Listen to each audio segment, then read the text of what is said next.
গরু জবাই নিয়ে ভারতের হিন্দুত্ববাদী রাজনীতিতে আছড়ে পড়ল এক বিশাল সাইক্লোন। আর এই সাইক্লোনের নাম থালাপতি বিজয়। ভারতের রাজনীতিতে গরুকে হাতিয়ার করে সংখ্যালঘু মুসলিমদের কোণঠাসা করার যে নোংরা খেলা চলছিল, এবার ঠিক সেখানেই এক অবিশ্বাস্য মাস্টার স্ট্রোক দিলেন তামিলনাড়ুর মুখ্যমন্ত্রী এবং জনপ্রিয় সুপারস্টার থালাপতি বিজয়।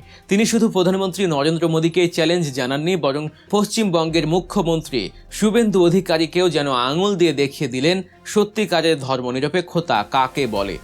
ঘটনার সূত্রপাত তামিলনাড়ু থেকে। হিন্দুত্ববাদী সংগঠন হিন্দু মাক্কাল কাচি এর একটি আবেদনের প্রেক্ষিতে মাদ্রাজ হাইকোর্ট অতি উৎসাহী হয়ে এক অদ্ভুত রায় দিয়ে বসে।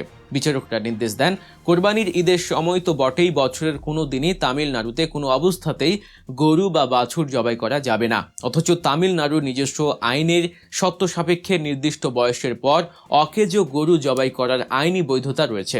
মাদ্রাজ হাইকোর্ট মূলত আবেদনকারীর চাওয়ার চেয়েও এক ধাপ এগিয়ে গিয়ে মুসলিমদের ধর্মীয় অধিকারে সরাসরি হস্তক্ষেপ করে বসে। কিন্তু তারা হয়তো ভুলে গিয়েছিলেন যে রাজ্যের মসনদে এখন আর যে কেউ বসে নয়, বসে আছেন থালাপতি বিজয়।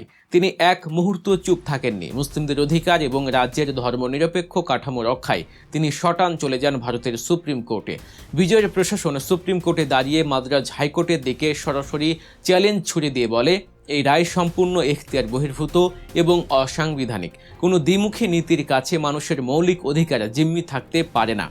থালাপতি বিজয়ের এই একটি পদক্ষেপ মোদী সরকারের হিন্দুত্ববাদী রাজনীতির মুখে এক কড়া থাপ্পড়। তিনি প্রমাণ করে দিলেন, সংখ্যালঘু মুসলিমদের অধিকার নিয়ে কেউ ছিনিমিনি খেললে তিনি ছেড়ে কথা বলবেন না। থালাপতি বিজয় যখন মোদী সরকারকে চ্যালেঞ্জ ছুড়ে দিচ্ছেন, তখন পশ্চিমবঙ্গের পরিস্থিতিও কিন্তু কম নাটকীয় নয়। সেখানে শুভেন্দু অধিকারী মুসলিমদের ফাঁদে ফেলতে গিয়ে নিজেই এক বিশাল ফাঁদে পা দিয়েছেন।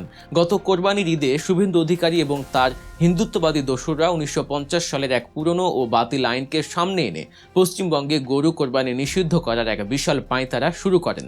উদ্দেশ্য ছিল পরিষ্কার, মুসলিমদের ধর্মীয় স্বাধীনতায় আঘাত করে হিন্দু ভোট ব্যাংক মজবুত করা। কিন্তু বাংলার মুসলিমরা এবার যে মাস্টার স্ট্রোকটি দিলেন তা শুভেন্দু অধিকারী রাতের ঘুম হারাম করে দিয়েছে। মুসলিমরা কোনো প্রতিবাদ মিছিল করলেন না, কোনো সংঘাতে গেলেন না। তারা অত্যন্ত শান্তভাবে এক যুগান্তকারী সিদ্ধান্ত নিলেন, ঠিক আছে, আমরা গরু কোরবানি করব না।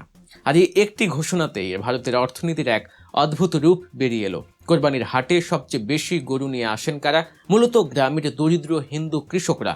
মুসলিমরা গরু কেনা বন্ধ করে দেয়ায় গরুর বাজারে ভয়াবহ ধস নামল। যে হিন্দু কৃষকরা সারা বছর অমানসিক পরিশ্রম করে গরু লালন পালন করেছিলেন, কোরবানির হাটে 2 পয়সা লাভের আশায় তাদের মাথায় আকাশ ভেঙে পড়ল। শুভেন্দু অধিকারী মুসলিমদের কোণঠাসা করতে গিয়ে উল্টো তার নিজের সম্প্রদায়ের অর্থাৎ গরিব হিন্দু কৃষকদের পেটে লাথি মারলেন। মুসলিমদের এই নীরব বয়কট সারা ভারতকে দেখিয়ে দিল যে অর্থনীতির চাকা কোনো নির্দিষ্ট নেতা দাদাগিরিতে চলে না। এবার চলুন ভারতের এই গরু রাজনীতির সবচেয়ে বড় ভণ্ডামির পাতাটি উল্টে দেখি, যে মোদী সরকার এবং তাদের কট্টরপন্থী নেতারা কথায় কথায় গোমাতা বলে গলা ফাটান, তারা আসলে পর্দার আড়ালে কি করছেন। 2014 সালে ক্ষমতায় আসার আগে এই নরেন্দ্র মোদী তৎকালীন সরকারের পিঙ্ক রেভলিউশন বা মাংস রফতানি নিয়ে তীব্র সমালোচনা করে মাঠ গরম করেছিলেন। কিন্তু ক্ষমতায় বসার পর চিত্রটা পুরোপুরি পাল্টে গেল।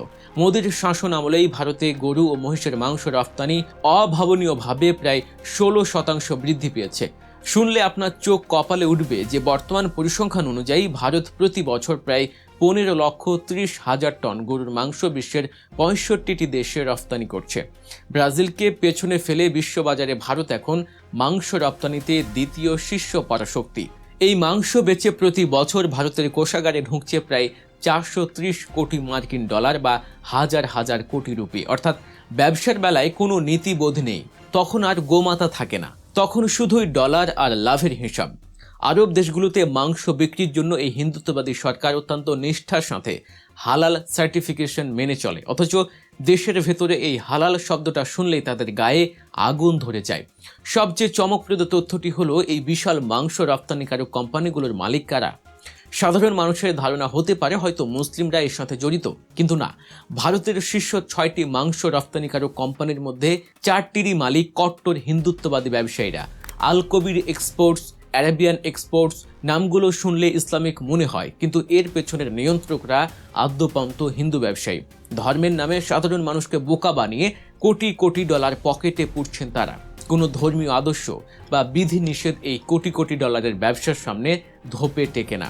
অথচ এই চরম দ্বিচারিতার শিকার হচ্ছে ভারতের সাধারণ গরিব মুসলিমরা। একটি ঘটনার কথা উল্লেখ করলেই আপনারা বুঝতে পারবেন পরিস্থিতি কতটা অমানবিক। কিছুদিন আগে এক মুসলিম পরিবার অন্য রাজ্য থেকে কিছুটা গরুর মাংস কিনে এনে নিজেদের বাড়িতে রান্না করছিলেন। বাড়ির মহিলারা যখন রান্নাঘরে ব্যস্ত, তখন পুলিশ খবর পেয়ে সেই বাড়িতে হানা দেয় এবং শুধুমাত্র গরুর মাংস রান্না করার অপরাধে সেই মহিলাদের গ্রেফতার করে জেলে পুরে দেয়। একবার বৈষম্যটা খেয়াল করুন। এক গরিব মুসলিম পরিবার নিজের বাড়িতে একবেলা মাংস খেলে তাদের জায়গা হয় জেলের ভেতরে, আর নরেন্দ্র মোদী সরকার লক্ষ লক্ষ টন গরুর মাংস বিদেশে রফতানি করে রাষ্ট্রপতির পদক নেয়।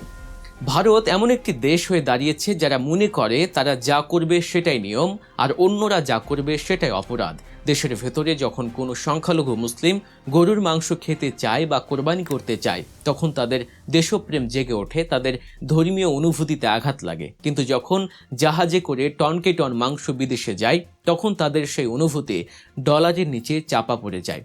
অন্যদিকে শুভেন্দু অধিকারীর মতো নেতারা যারা প্রকাশ্যে গরু রক্ষার নামে রাজনীতি করে মুসলিমদের বিরুদ্ধে বিষোদ্গার করেন, তাদের বিরুদ্ধে কিন্তু গোপনে গরুর মাংস ভক্ষণ করার গুরুতর অভিযোগ শোনা যায়। এদের কাছে ধর্ম কেবলই একটি রাজনৈতিক হাতিয়ার মাত্র।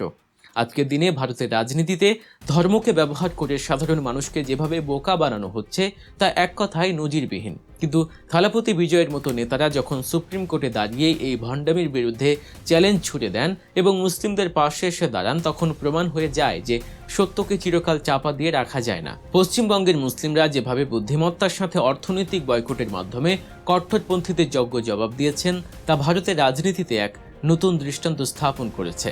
মোদী সরকারের এই দ্বিমুখী নীতি এবং গরুর মাংস নিয়ে এই হাজার কোটি টাকার ব্যবসার মুখোশ আজ সবার সামনে উন্মোচিত। দর্শক, গরুর মাংস নিয়ে ভারতের এই চরম ভণ্ডামি, থালাপতি বিজয়ের এই সাহসী মাস্টার স্ট্রোক এবং পশ্চিমবঙ্গের মুসলিমদের বুদ্ধিদীপ্ত বয়কট নিয়ে আপনাদের মতামত কি কমেন্ট বক্সে অবশ্যই জানাবেন। ভিডিওটি ভালো লাগলে একটি লাইক দিন এবং প্রচুর পরিমাণে শেয়ার করুন, যাতে এই ভণ্ডামির মুখোশ সবার সামনে খুলে যায়। রাজনীতি, সমাজ ও আন্তর্জাতিক খবরের পেছনের আসল সত্যটি সবার আগে জানতে আমাদের চ্যানেল গল্প নিউজ এখনই সাবস্ক্রাইব করুন এবং বেল আইকনটি প্রেস করতে ভুলবেন না। ভালো থাকবেন, সুস্থ থাকবেন, দেখা হবে পরবর্তী ভিডিওতে। আল্লাহ হাফেজ।